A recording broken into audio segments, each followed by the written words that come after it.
Assalamualaikum warahmatullahi wabarakatuh. Kami dari kelompok 6 akan membahas mengenai perubahan iklim. Dengan anggota kelompok yaitu ada Amrun Laksono dengan NIM akhir 1. Saya Jian Rahmawati dengan NIM akhir 2. Herana Sigil Syawtigafu dengan NIM akhir 09. Saya Tahsin Nadwa Al-Khairiyah dengan NIM akhir 36. Saya Artatia Putri Ramadhani dengan NIM akhir 41. Saya Dibatu Syara Firda Akila dengan NIM akhir 45. Di sini saya akan menjelaskan tentang pengertiannya.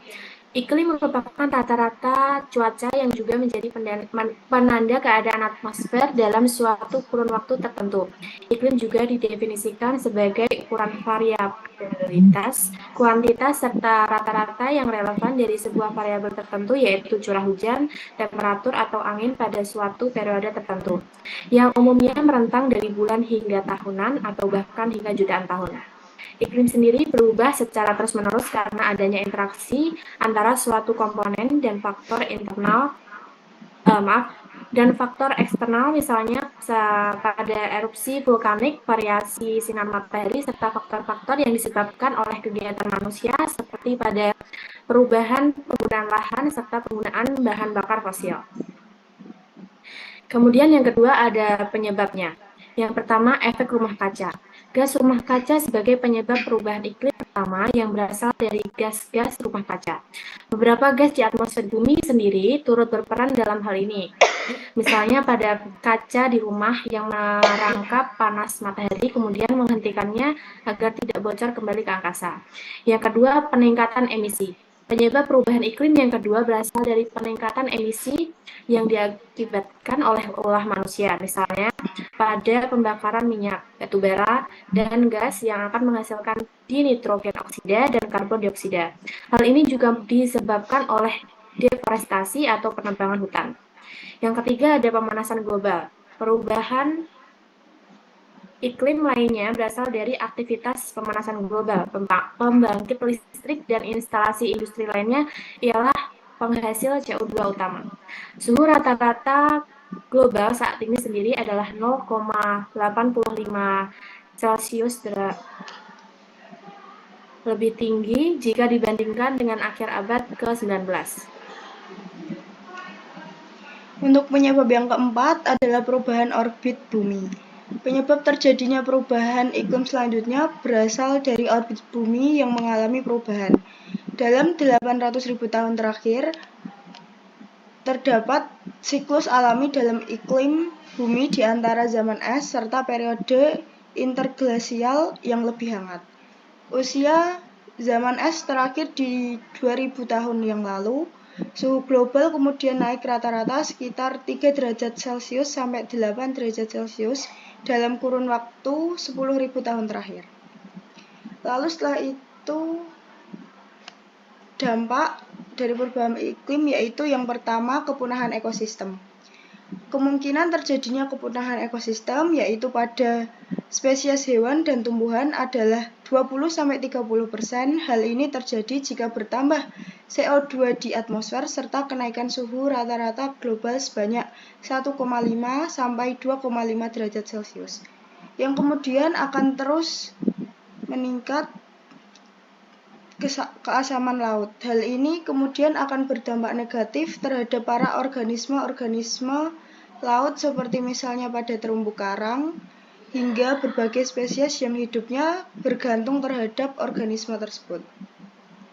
Yang kedua adalah pangan dan hasil hutan.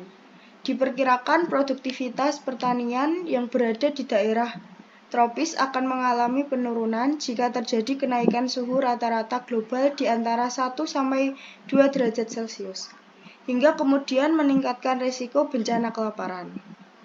Meningkatnya frekuensi banjir serta kekeringan kemudian akan memberi dampak buruk terhadap produksi lokal utamanya pada penyediaan pangan pada area tropis dan subtropis.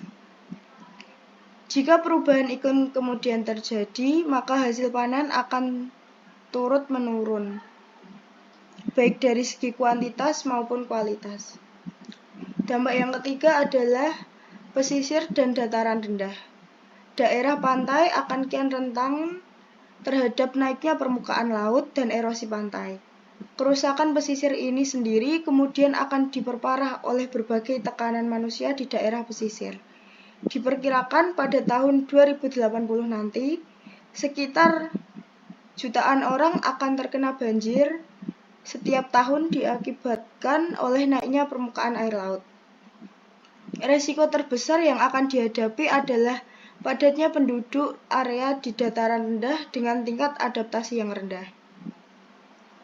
Selain itu, sesungguhnya penduduk yang paling terancam ialah yang berada di Afrika dan delta-delta Afrika, Asia, serta para penduduk yang bermukim di pulau-pulau kecil.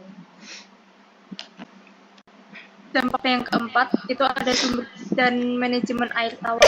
Hingga saat ini rata-rata ketersediaan air di daerah subpolar, aliran air sungai, dan daerah tropis basah diperkirakan akan mengalami peningkatan sekitar 10-40%. Sementara pada daerah subtropis dan daerah tropis yang kering, air kemudian akan mengalami pengurangan sekitar 10-30% hingga akhirnya berbagai daerah yang kini mengalami kekeringan kemudian akan semakin menjadi parah kondisinya.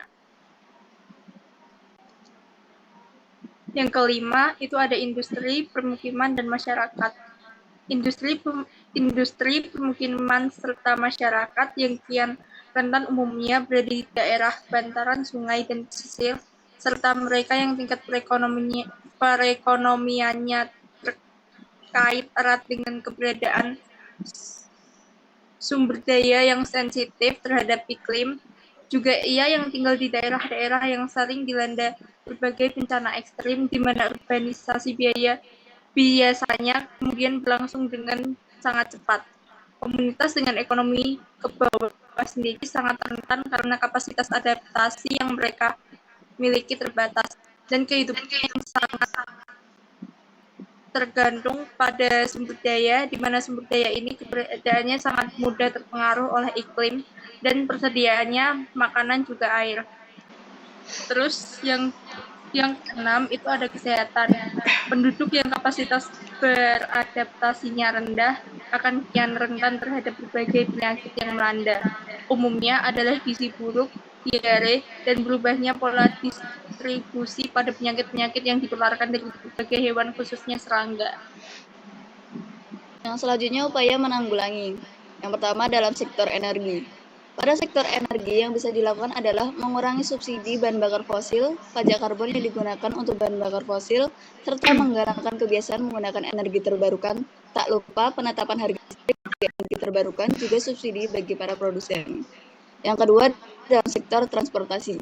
Pada suatu sektor transportasi adalah dengan menggalakkan penggunaan biofuel, mewajibkan penggunaan bahan bakar dengan standar CO2 untuk alat-alat transportasi di jalan raya, STNK, pajak stok, TB and Brain, tarif penggunaan jalan serta parkir.